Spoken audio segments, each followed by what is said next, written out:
അമ്മ എൻ്റെ അടുത്ത് വന്ന് വൈകുന്നേരം ആയപ്പോൾ എല്ലാവരും ഏട്ടൻ്റെ 2 കുട്ടികളും അമ്മാവൻ്റെ മക്കളൊക്കെ വന്നു. എല്ലാവരും ഉറങ്ങി. ഞാൻ ഇയാളെ കാത്ത് ഇയാൾ നീക്കാൻ പോവാൻ നീക്കാൻ തെറ്റെന്ന് പറയുന്നത് ശരിയാണ്, സത്യം. അതൊന്നാണ് എനിക്ക് ചാടുന്നത് വരെയല്ല. എനിക്ക് ഞാൻ ചാടുന്നത് ഞാൻ മരിക്കാത്തതിന്റെ വിഷമത്തിൽ അവസരങ്ങളുള്ളൂ.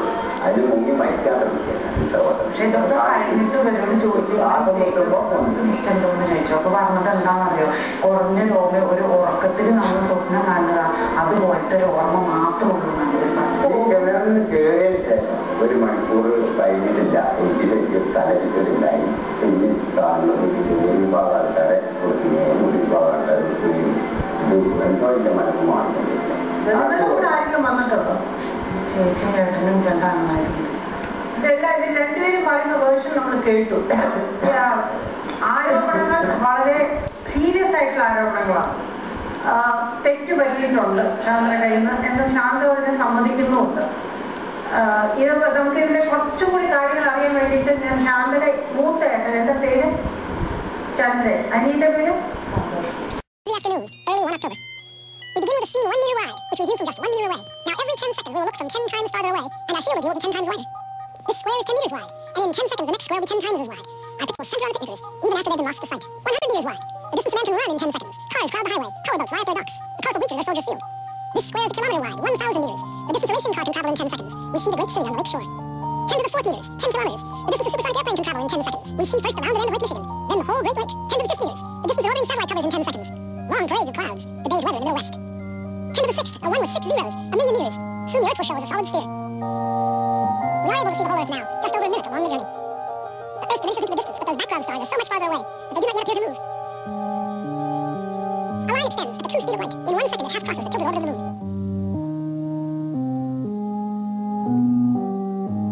Now we mark a small part of the path in which the Earth moves about the sun. Now the orbital paths of the neighbor planets, Venus, and Mars, then Mercury. Entering our field of view is the glowing center of our solar system, the sun, followed by the massive outer planets, swinging wide in their big orbits. That outer orbit belongs to Pluto. A fringe of a myriad comets too faint to see completes the solar system. 10 to the 14th. As the solar system shrinks to one bright point in the distance, our sun is plainly now only one among the stars. Looking back from here, we know 4 southern constellations, still much as they appear from the far side of the Earth. This square is 10 to the 16th meters, 1 light year, not yet out to the next star. Our last 10-second step took us 10 light years further. The next will be 100. Our perspective changes so much in each step now that even the background stars will appear to converge. At last, we pass the bright star Arcturus and some stars of the Kuiper. Normal but quite unfamiliar stars and clouds of gas surround us as we traverse the Milky Way galaxy.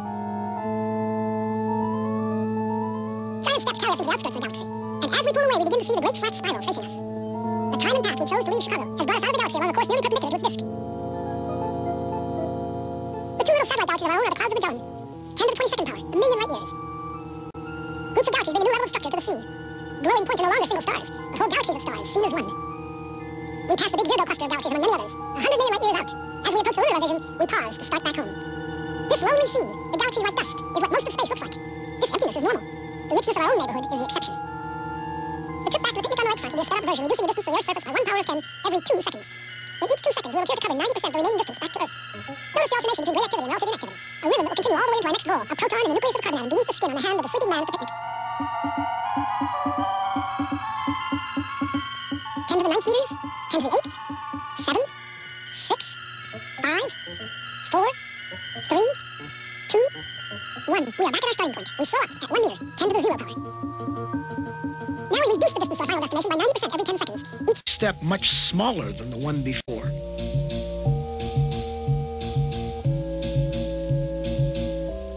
At 10 to the minus 2, 1/100th of a meter, 1 centimeter, we approach the surface of the hand. In a few seconds, we'll be entering the skin, crossing layer after layer from the outermost dead cells into a tiny blood vessel within. Skin layers vanish in turn. An outer layer of cells, felty collagen. The capillary containing red blood cells and a roughly lymphocyte. We enter the white cell. Among its vital organelles, the porous wall of the cell nucleus appears. The nucleus within holds the heredity of the man, in the coiled coils of DNA. As we close in, we come to the double helix itself, a molecule like a long twisted ladder whose rungs of paired bases spell out twice, in an alphabet of 4 letters, the words of the powerful genetic message. At the atomic scale, the interplay of form and motion becomes more visible. We focus on one commonplace group of 3 hydrogen atoms bonded by electrical forces to a carbon atom. 4 electrons make up the outer shell of the carbon itself. They appear in quantum motion as a swarm of shimmering points. At 10 to the minus 10 meters, 1 angstrom, we find ourselves right among those outer electrons. Now we come upon the 2 inner electrons held in a tighter swarm. As we draw toward the atom's attracting center, we enter upon a vast inner space. At last, the carbon nucleus. So massive and so small. This carbon nucleus is made up of 6 protons and 6 neutrons. We are in the domain of universal modules. There are protons and neutrons in every nucleus, electrons in every atom, atoms bonded into every molecule out to the farthest galaxy.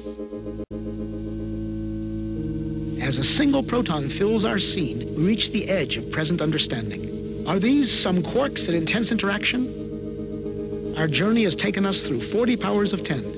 If now the field is 1 unit, then when we saw many clusters of galaxies together, it was 10 to the 40th, or 1 and 40 zeros.